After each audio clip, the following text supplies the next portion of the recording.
Jake Morrison wiped the sweat from his forehead as he checked the atmospheric processor installation for the third time that day.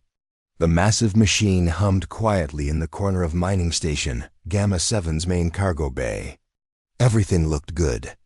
But Jake never trusted new equipment until it had run for at least a week without problems. "Hey boss, we got the new filters installed on Unit 3, called out Pete Collins from across the bay. The young engineer was covered in grease, but wore a satisfied smile. "Should be running at full capacity by tonight." Jake nodded and made a note on his tablet. The mining station was finally getting the upgrades it needed. After 2 years of requesting better equipment, corporate had finally approved the budget. Now they could process twice as much ore and keep the air cleaner while doing it. The alarm started as a low beep, then grew louder and more urgent. Jake looked up from his tablet as the warning lights began flashing red. Emergency sirens were rare on Gamma 7. The asteroid belt was usually quiet, with only supply ships and ore haulers passing through. "All personnel to emergency stations," came the voice over the intercom. "Unknown vessel approaching." "Repeat, unknown vessel approaching." Jake dropped his tablet and ran toward the command center. His work boots echoed on the metal floors as he moved through the corridors. Other crew members were running too, their faces showing the same concern he felt. Unknown vessels could mean pirates, smugglers, or worse. The command center was busy when Jake arrived. Captain Ray Murphy stood at the main console, talking rapidly into his headset. The large screen showed a small ship moving fast toward the station. It was smoking and clearly damaged. "What do we know?" Jake asked. "Ship came out of nowhere," Ray replied without looking away from the screen. "No identification signal. No response to our calls. Looks like it's in trouble." Jake studied the ship on the screen. It was unlike any design he had seen before. The hull was dark and curved, with strange markings along the sides. Definitely not human-made. "Could be pirates trying to trick us," suggested Linda Hayes, the station's security chief. Her hand rested on her weapon. "We should prepare for the worst." The ship suddenly changed course, heading straight for the main docking bay.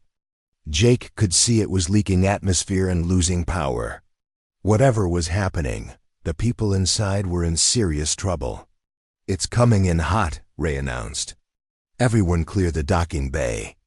Jake grabbed his emergency kit and headed for the bay. As foreman, he was responsible for damage control and emergency response. Linda Hayes was right behind him, along with Dr. Lisa Parker, the station's medical officer. The ship hit the docking bay floor with a loud crash. Metal scraped against metal as it slid to a stop against the far wall. Steam rose from the damaged hull, and Jake could smell burning electronics. "Stay back," Linda warned, drawing her weapon. "We don't know what's inside." The ship's door opened with a hiss of escaping air. Jake expected to see pirates or smugglers, but what emerged was something completely different. A tall reptilian creature stepped out, moving carefully. Its skin was covered in dark scales that caught the light, and its eyes were large and golden. But what made Jake's breath catch was what the creature carried. In its arms was a smaller version of itself, clearly young and very sick. The little creature's scales were dull, and it barely moved. Its breathing was shallow and labored. The adult creature looked around the docking bay, its golden eyes full of fear and desperation. When it saw Jake and the others, it took a step forward. Its mouth opened, and strange sounds came out. Jake realized it was trying to speak. "Universal translator," Dr. Parker whispered, pulling out a small device. "Let me try to understand what it's saying." The device crackled to life, and broken words came through. "Help ... child ... ing ... food ... please." The creature's voice was clearly female, and the pain in her tone was unmistakable. Jake had heard that same desperate sound from his sister when her son had been sick with fever. This was a mother begging for help, My child, starving ... Need food. Please help. The translator managed to convey more clearly. Linda kept her weapon ready, but looked uncertain. Protocol says we quarantine any unknown aliens until we can determine if they're dangerous. Jake looked at the small creature in the mother's arms. Its eyes were closed, and it seemed to be getting weaker by the minute. Protocol or not, he could not watch a child die when they might be able to help. Dr. Parker, can you examine the little one? Jake asked.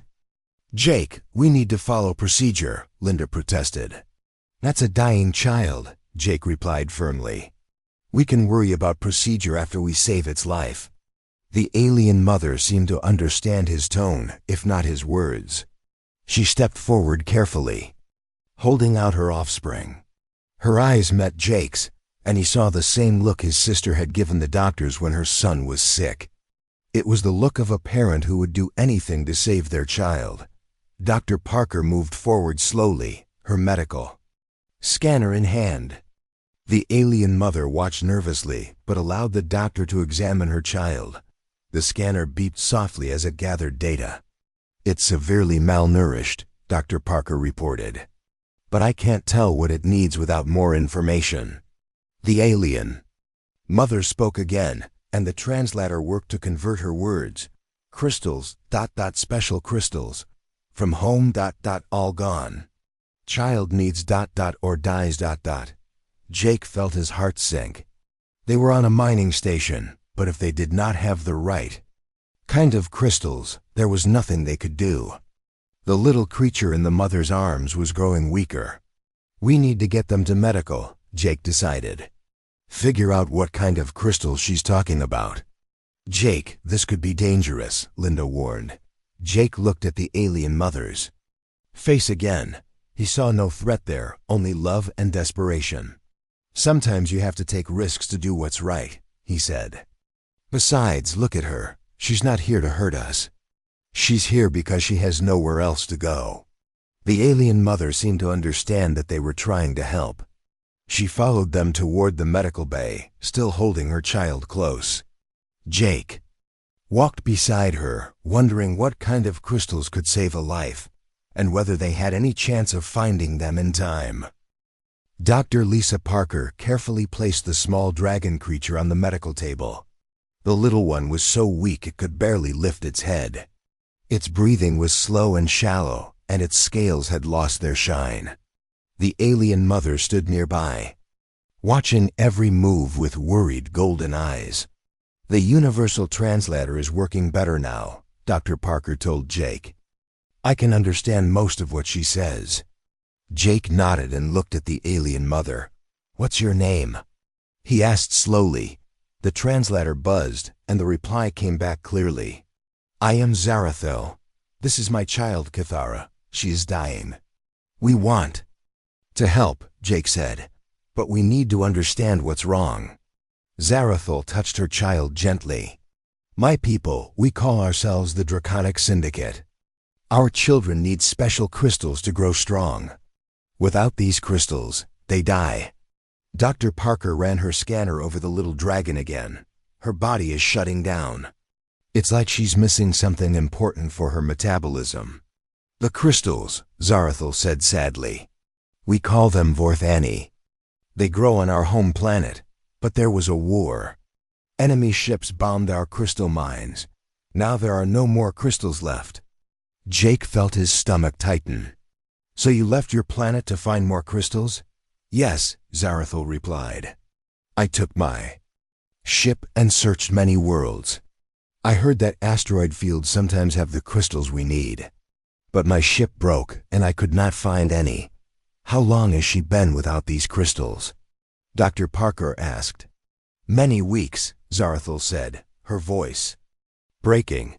I tried to find food for her, but nothing else works. Only Vorthani crystals can save her now. Pete Collins had been listening from the doorway. Jake, can I talk to you for a minute? Jake stepped outside the medical bay with Pete. The young engineer looked excited but uncertain. I think I know what she's talking about, Pete said quietly. Those crystals she described, Vorthani. The way she talks about them, they sound like something we see sometimes in our mining operations. What do you mean? Jake asked. There's this crystalline formation we find sometimes when we're digging. It's usually mixed in with the regular ore. But it messes up our equipment, so we always throw it away. Jake stared at Pete. Are you saying we might have been throwing away the very thing that could save her child? Maybe, Pete said. Let me check our waste processing records. If we've found any recently, it might still be in the disposal units. Jake felt a spark of hope. Do it. Check everything we've thrown away in the past month. Pete ran off toward the mining operations center. Jake returned to the medical bay, where Dr. Parker was still examining the little dragon. Any change? Jake asked. She's getting weaker, Dr. Parker replied. Whatever these crystals do, her body desperately needs them. Jake turned to Zarathul. Can you describe exactly what these crystals look like? Zarathul closed her eyes, remembering. They are blue-green, like the color of deep water. They have many sides and catch light inside them. When you touch them, they feel warm, and they make a soft humming sound. Dr. Parker looked up from her scanner. That's very specific.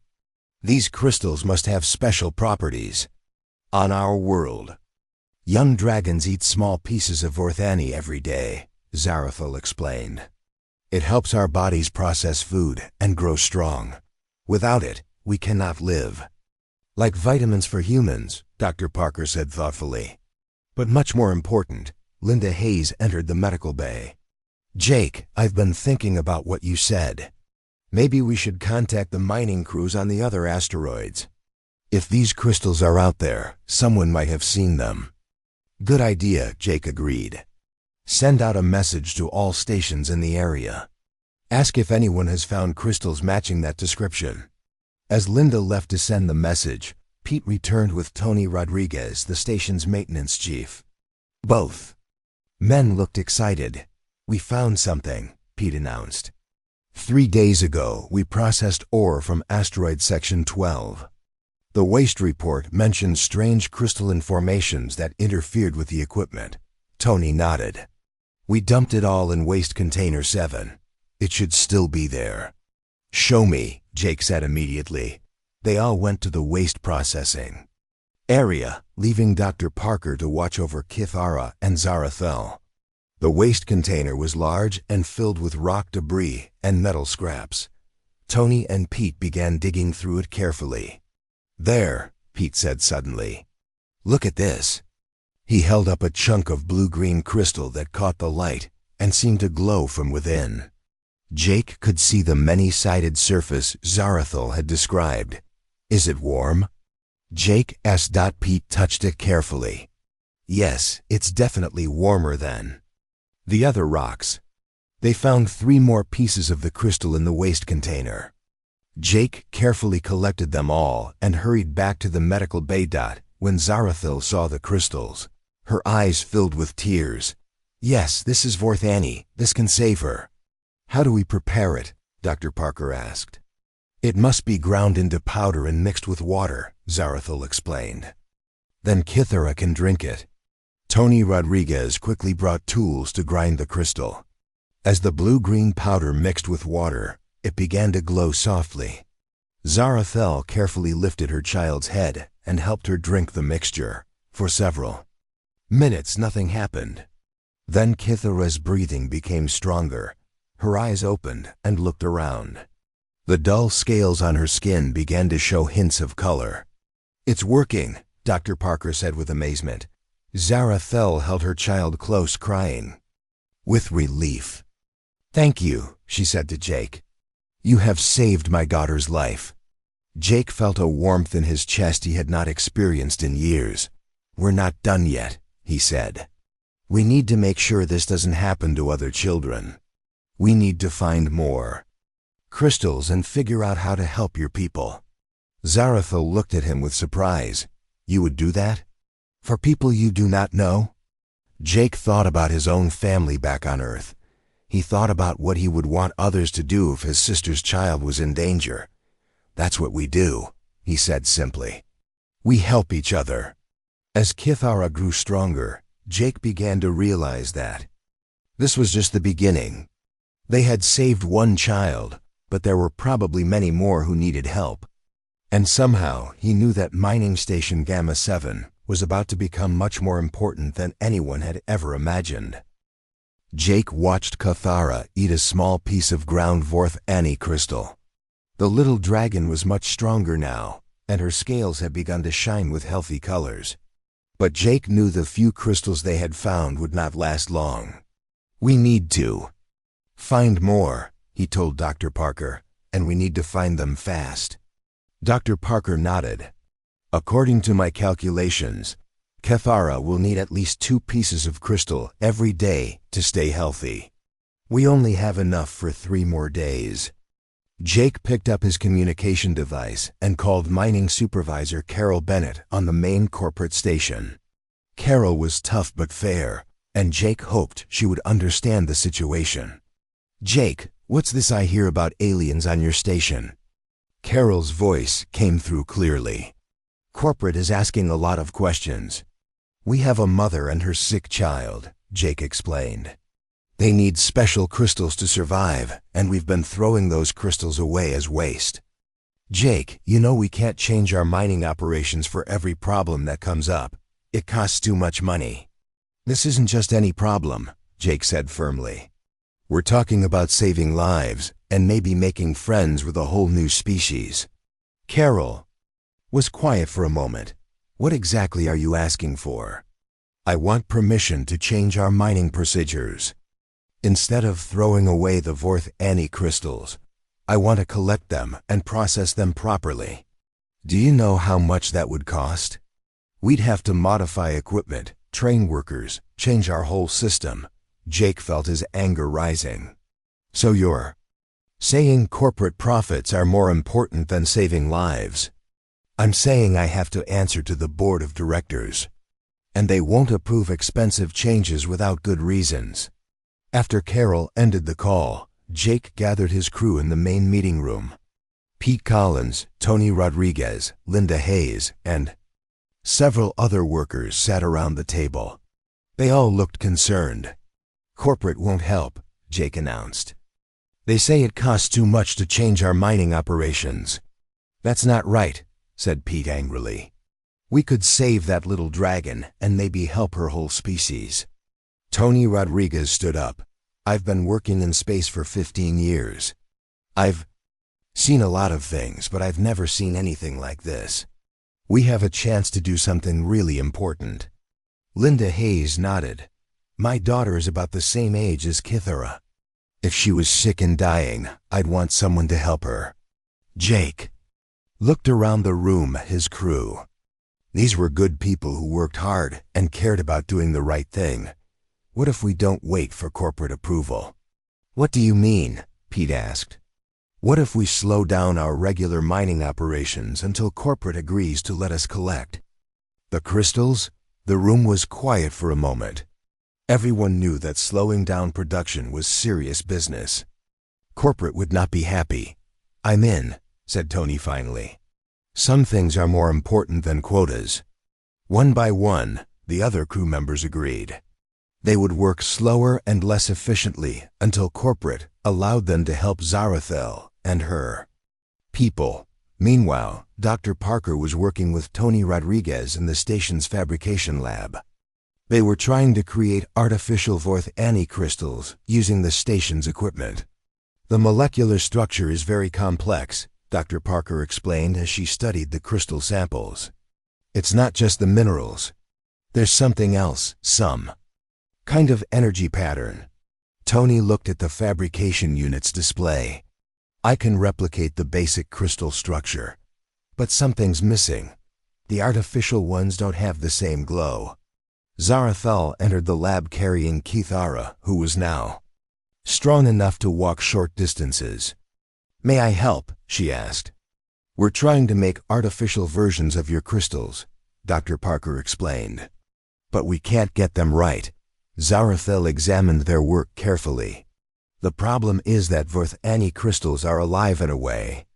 They grow slowly, and absorb energy from our sun. You cannot simply build them. But maybe we can learn to grow them, Tony suggested. If you can tell us how they form naturally. Zarathil thought for a moment. On our world, the crystals grow deep underground near hot springs. They need heat, pressure, and specific minerals. But most importantly, they need time. Dr. Parker looked excited. What if we could speed up the growth process? Use the fabrication unit to create the right conditions? It might work, Zarathil said hopefully. But you would need to understand the life force that flows through all Vorthani crystals. They worked together for hours, with Zarathil sharing knowledge about her people's biology and crystal formation. Slowly, they began to understand how the crystals worked. The breakthrough came when Dr. Parker realized that the crystals stored and released energy in a specific pattern. By programming the fabrication unit to replicate this energy pattern, they could create crystals that worked almost as well as natural ones. It's working, Tony announced as the first artificial crystal came out of the fabrication unit. It glowed with the same blue-green light as the natural crystals. Kithara ate a small piece of the artificial crystal and immediately perked up. Her scales brightened and she made happy chirping sounds. You did it, Zarathil said with amazement. You learned to create life-giving crystals. But their celebration was interrupted when Jake's communication device buzzed. Carol Bennett's voice came through, and she sounded angry. Jake, what's this I hear about work slowdowns on your station? Production is down 30%. We're working to save lives, Jake replied calmly. And we've made progress. We can now create the crystals these people need. I don't care what you've created. Corporate wants normal production resumed immediately. Or there will be consequences. Jake looked at his crew, who had gathered around to listen. They all nodded at him with determination. Then I guess you'll have to deal with the consequences, Jake said. Because we're not going back to normal until we can help these people properly. After he ended the call, Pete Collins grinned. That's the Jake Morrison I know. Never backs down when he's doing the right thing. The next few days were tense. Corporate sent angry messages and threatened to replace Jake and his crew. But the workers stood together, continuing to produce just enough ore to keep the station running while focusing on crystal production. News of their situation began to spread to other mining stations. Workers throughout the asteroid belt heard about the Dragon Child and the humans who were helping her. Many sent messages of support. Jake realized that their small act of kindness was becoming something much bigger. They weren't just helping one family anymore. They were showing that humans could be trusted, that they would risk their own jobs to help others in need. As he watched Kithara play with some of the crew members, Jake knew that whatever happened with corporate, they had done the right thing. Sometimes the most important decisions were the ones that came from the heart, not from policy manuals or profit reports. 3 weeks after Kithara's recovery, Jake received an unexpected call.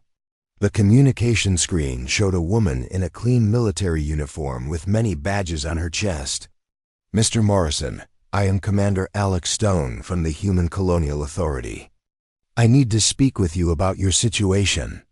Jake felt nervous. The Colonial Authority was the government organization that handled all contact between humans and other species. If they were calling, it meant his actions had reached the highest levels of human leadership. Yes, Commander. What can I do for you? You've created quite a stir, Mr. Morrison.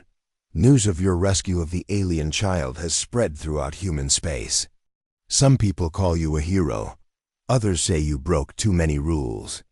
Jake looked around the meeting room where his crew had gathered. They all watched the screen with worried faces. We did what we thought was right. I'm not here to punish you, Commander Stone said with a small smile. I'm here because the alien you helped has been busy. She's been talking to her people about humans. And now they want to talk to us. Jake was surprised. Zarathil contacted her government? More than that. She sent detailed reports about how your crew treated her and her child. The Draconic Syndicate leadership wants to establish formal diplomatic relations with humanity. Dr. Parker leaned forward. That's wonderful news. But what does it mean for us? Commander Stone's expression became serious. It means everything changes. First contact with a new species is always complicated. There are protocols to follow, agreements to make, and many details to work out. Are we in trouble? Pete Collins asked. Officially, you broke several regulations about contact with unknown species. But unofficially, you may have just created the most important alliance in human history. The screen changed to show a long-range communication signal. Jake could see Zarathel on the screen, but she was not alone. Behind her stood several other dragon-like beings, all much larger and more impressive than she was. Jake Morrison, Zarathel said with clear happiness in her voice. I want you to meet High Commander Vorthek of the Draconic Syndicate. The large dragon behind Zarathel stepped forward. He was twice her size, with dark red scales and piercing yellow eyes. When he spoke, his voice was deep and powerful. Human. Jake Morrison, Zarathel has told us much about you and your people. You saved her child when you had no reason to help and every reason to turn her away. Jake felt all eyes on him. Any decent person would have done the same thing. That is where you are wrong, High Commander Vorthek replied. In our experience, most species think only of themselves. They help others only when they can gain something in return. But you helped us when it cost you greatly and gave you nothing. Commander Stone spoke up. High Commander, the Human Colonial Authority is honored to make contact with your people. We hope we can build a good relationship between our species. We have already begun to see what kind of people humans are, Vorthek said.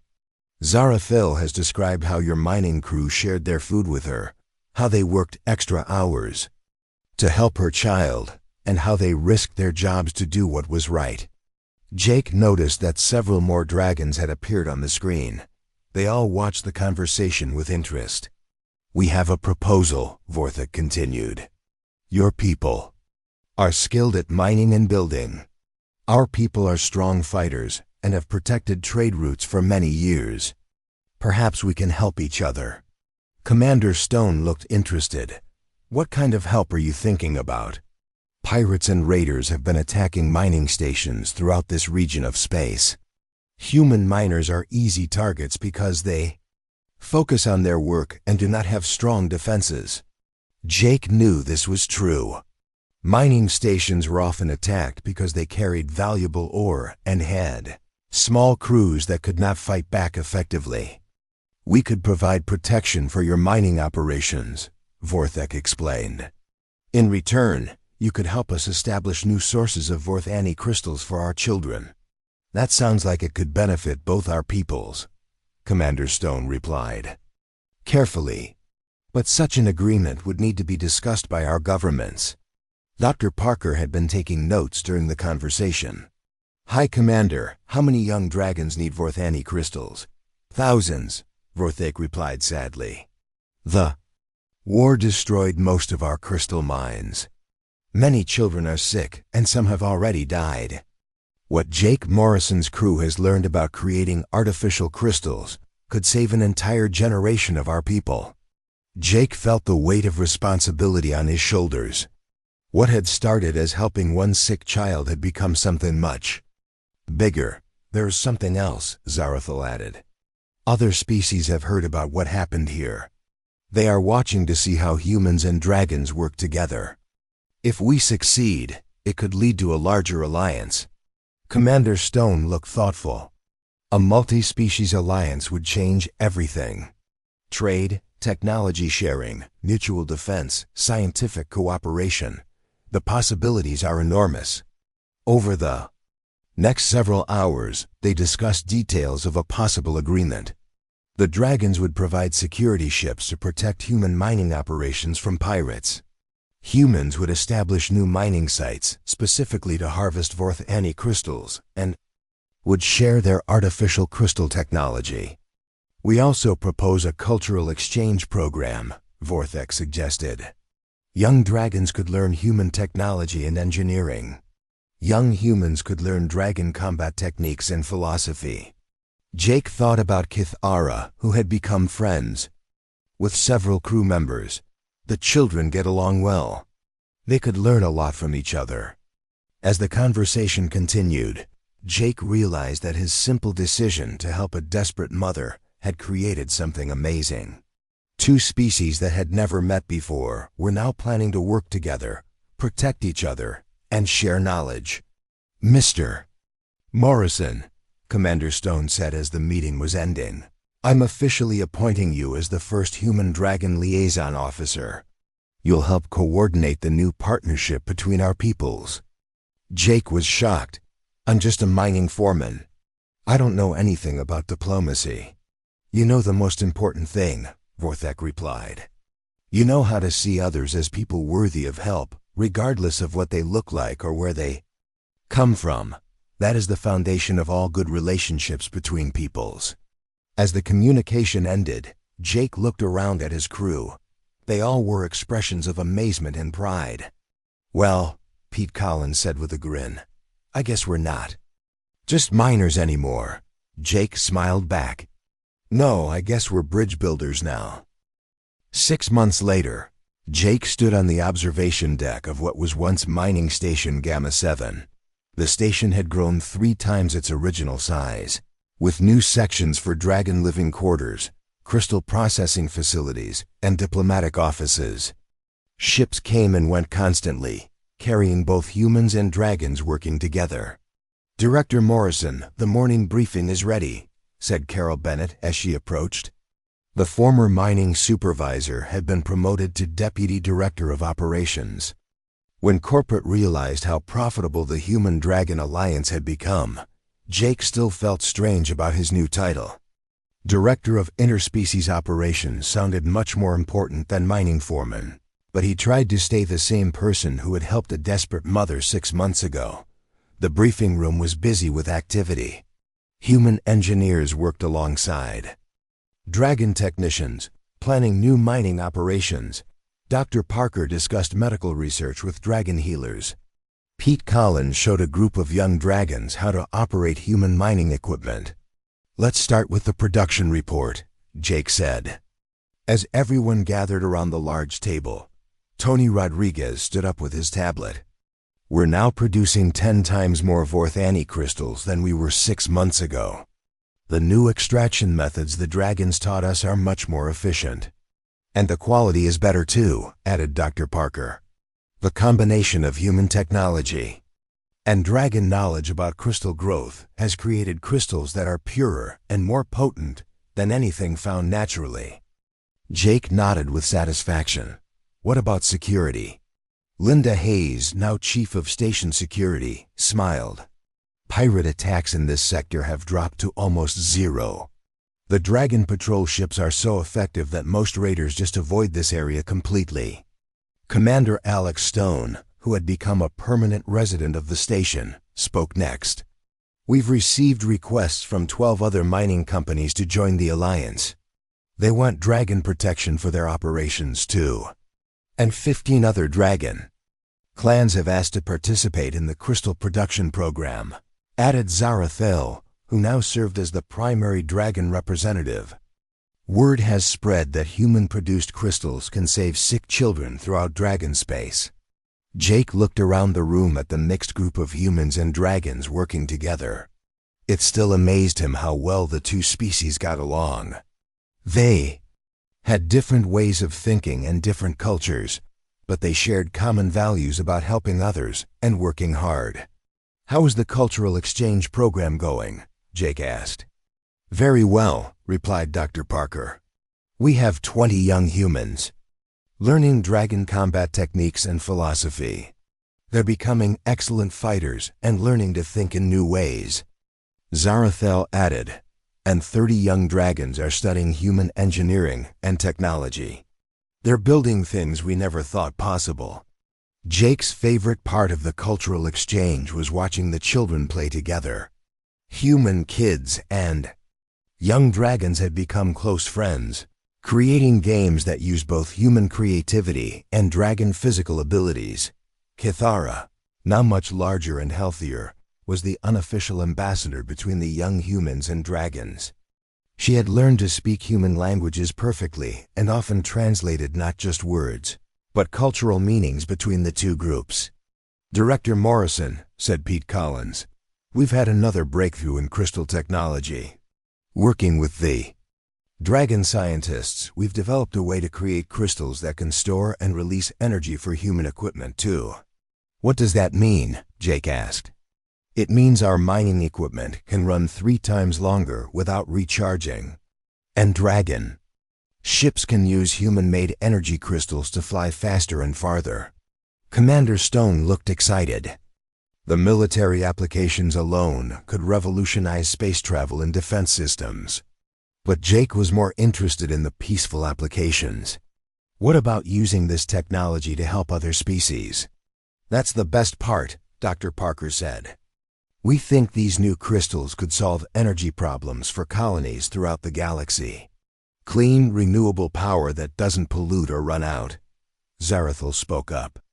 "High Commander Vorthek has been in contact with other species leaders. They are very interested in what humans and dragons have accomplished together." "How interested?" Commander Stone asked. "The Crystalline Collective wants to join our alliance. They have advanced manufacturing technology that could help us produce crystals even faster." Jake remembered hearing about the Crystalline Collective. They were silicon-based life forms who were excellent at building things, but struggled with creative problem-solving. "The Aquatic Federation has also expressed interest," Zarathil continued. "They have materials from deep ocean worlds that could improve our crystal purity. And the Botanical Syndicate wants to trade agricultural technology for energy crystals," added Dr. Parker. Jake realized they were talking about something much bigger than a simple trade agreement between humans and dragons. They were discussing the foundation of a galactic community based on mutual help and shared resources. "Do you think it could really work?" Jake asked. "All these different species working together?"